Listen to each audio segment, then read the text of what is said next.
C'est une bâtisse en tuffeau dans le centre-ville de Saumur. De la rue, aucun signe distinctif.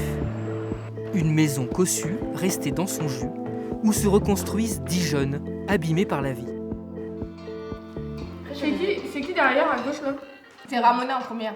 N'importe quoi. T'as pas une photo?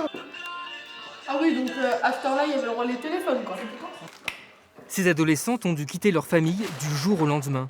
Désormais, dès le réveil, elles font l'expérience de la vie en collectivité. Le plus difficile, c'est d'être tous ensemble.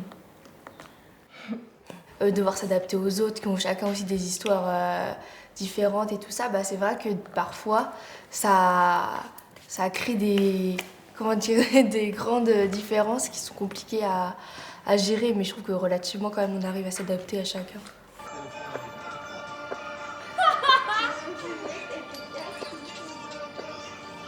Deux amis aux goûts différents. Et pourtant, Lison et Mylène partagent des histoires similaires. Un placement décidé par le juge pour carence éducative ou violence. Et un long travail pour guérir de ses blessures. On verra bien. Vu que j'ai été placée en urgence, du jour au lendemain vraiment, j'ai dû passer un peu par l'hôpital pour pouvoir voir mon état de santé psychologique surtout. Et c'est vrai que maintenant, j'ai des psychologues, j'ai un traitement et tout ça qui m'aide parce qu'il y a des phases plus ou moins compliquées à gérer. Et c'est vrai qu'émotionnellement, des fois, j'ai du mal à gérer tout ça. Depuis son arrivée au foyer il y a 1 an, Lison se sent mieux. Elle a décidé de couper les ponts avec sa famille. J'en ai beaucoup souffert.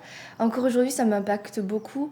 Et c'est pour ça que je pense que il est nécessaire de prendre cette distance pour pouvoir, moi, justement, en me détachant, avancer.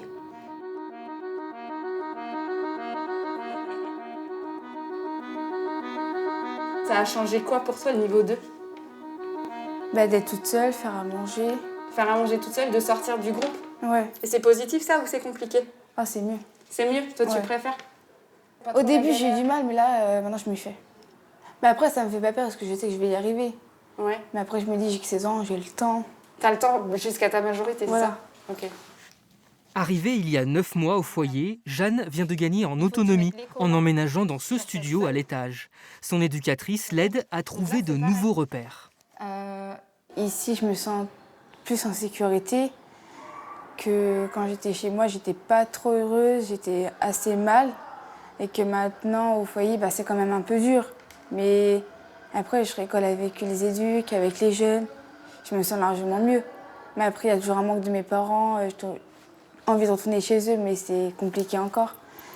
Mais voilà. Rétablir un lien entre les parents et l'enfant pour construire une relation lucide et authentique lors des rencontres décidées par le juge. C'est le rôle des 5 éducateurs de ce foyer. Travailler avec eux pour trouver des solutions, pour que la communication se refasse, se remette en place ou bien s'améliore, tout en leur permettant, si un retour au domicile n'est pas possible, de pouvoir continuer d'apprendre les gestes de la vie quotidienne et d'arriver à se débrouiller en autonomie le plus vite possible dès leur majorité. Âgés de 15 à 18 ans, ces adolescents suivent leur scolarité avec, pour certains, un pied dans le monde du travail. Aubéry a choisi la voie de l'apprentissage, l'occasion de décrocher un diplôme et de trouver au plus vite un emploi, mais surtout sa place dans la société. Il faut se dire que le foyer, c'est pas non plus top. Après, une fois qu'on a été placé, surtout depuis longtemps, qu'on n'est plus avec nos parents, on a envie de partir, de vivre notre vie à nous. Puis se dire, moi je voudrais pas que mes petits soient placés tout ça, donc vivre notre meilleure vie.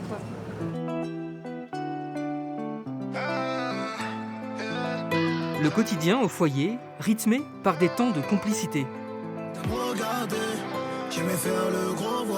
Et par des rituels. Chaque jour, un jeune prépare le repas. De retour du travail, Aubéry est au fourneau avec Romain, l'éducateur. Du coup, belle journée aujourd'hui? Ouais. Ça va? Oui. Avec le beau temps? Ah non, mais il fait trop chaud. Mais avec le vélo en plus. À 16 ans, la jeune femme a passé la moitié de sa vie dans des foyers. De quoi forger une volonté d'acier. C'est pas parce que je suis au foyer que j'aurai pas d'avenir ou que je serai à la rue ou un truc comme ça. Enfin, j'ai un avenir comme tout le monde peut en avoir un. Je baisse pas les bras, je reste comme je suis. Je crois en moi, même si des fois c'est compliqué. Je garde confiance en moi. Enfin, puis j'avance. J'écoute pas les autres, j'avance. Comme au Berry, dans le Maine-et-Loire, 70 jeunes sont accueillis dans des foyers gérés par les apprentis d'Auteuil. La fondation est l'un des principaux acteurs de la protection de l'enfance dans le département. Même pour les situations qui parfois nous paraissent les plus tendues, les plus dramatiques, rien n'est écrit. Et que l'espoir, et parfois notre travail, c'est de rêver à la place du jeune. Et c'est le travail que font les éducateurs au quotidien.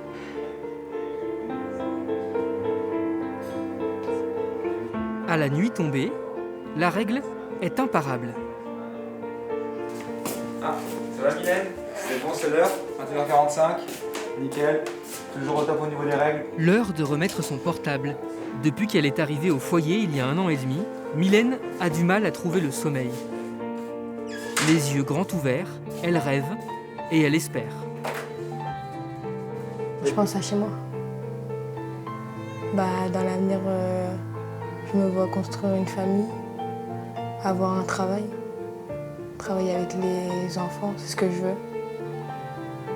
Et avoir mon bac pro.